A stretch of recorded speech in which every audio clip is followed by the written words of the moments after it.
We're doing question 1.1. In the previous video, we did question 1.1 through question 1.3. Now we're going to do question 1.1.4. We have, I'm going to write here question 1.1.4. Excuse me. So this is root x plus 18 equal to x minus 2. Now we need to find the value of x. All right. Now let's see. This is what we have: x plus 18 in the root equal to x minus 2.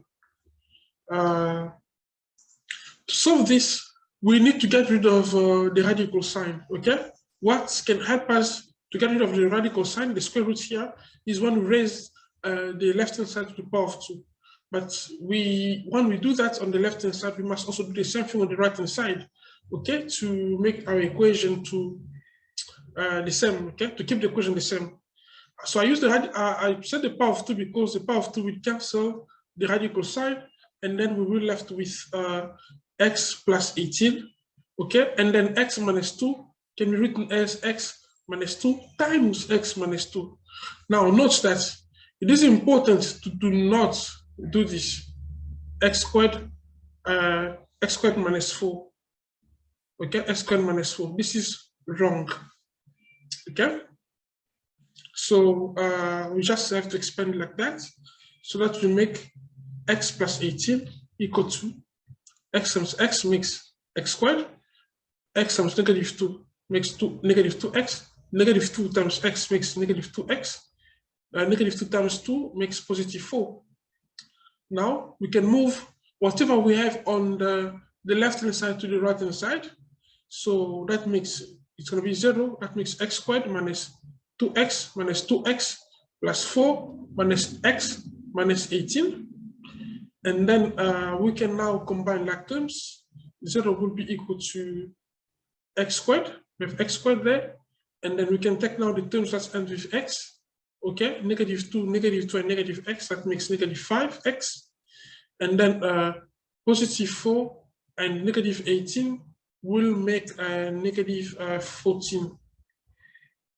Now we can just write x squared minus 5x minus 14 equal to 0. Now we have a quadratic equation here, a trinomial. We look at the coefficient of x squared, okay? Some people say it's 0 because we're not saying anything, but it's not 0. Some others say there's no coefficient, but actually there is. The coefficient is 1, okay? If you don't see the coefficient of x squared, understand it is 1. Now, we are going to consider the last term, the constant term, which is negative 14, okay? Now, we will list the factors of 14 over here, okay? The factors of 14 are like 1 and 14, because 1 times 14 makes 14. 2 and 7, because 2 times 7 makes 14. Now, in the list of the factors of 14, there must be exactly one couple which will make a sum equal to the coefficient of the middle term, negative 5. So now we'll see. With 1 and 14, we will never get negative 5. But with 2 and 7, yes, we can, if we have like positive 2 and negative 7, because positive 2 minus 7 makes negative 5.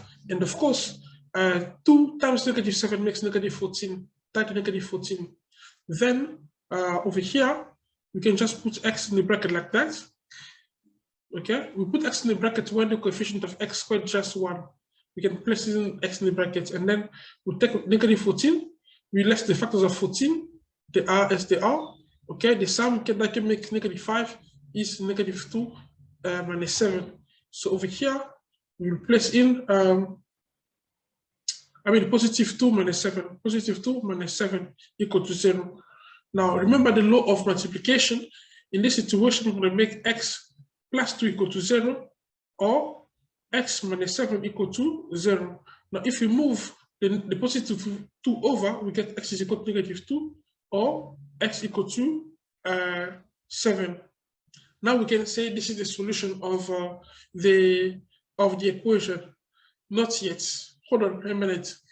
We need to double check. We have only to check because this type of equation generate also some invalid solution. So now we need to check look for the valid solution. Okay. So I'm going to move my board like this over here, and then I need to find look for the valid solution.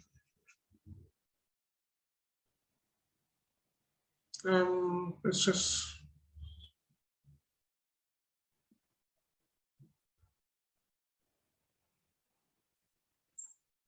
okay. Now I'm gonna write here check. We're checking the solution now. So we had like square root of x plus 18 equal to x minus 2. Now, if we check, we write square root of x plus 18 equal to x minus 2. We're having the values of x. If x is negative 2, negative 2, negative 2 there, and then we will have like negative 2 plus 18 will be 16, and then square root of 16 is 4. And then here we have negative 2 minus 2, that makes negative 4. This tells us 4 equal to negative 4, which is a fast statement. Fast statement mathematics, we call it a fast statement. Therefore, n over 2 is the invalid solution. Now let's also check for x is equal to 7. So we're going to substitute the values of x by 7. So it's going to be like 7 over there and 7 over there for x. So like 7 plus 18 equal to 7 minus 2.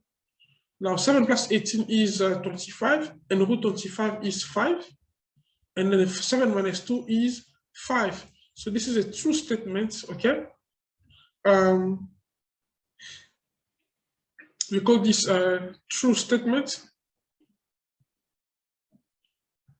And then this is meaning, therefore, x is equal to 7 is the valid solution. Thank you.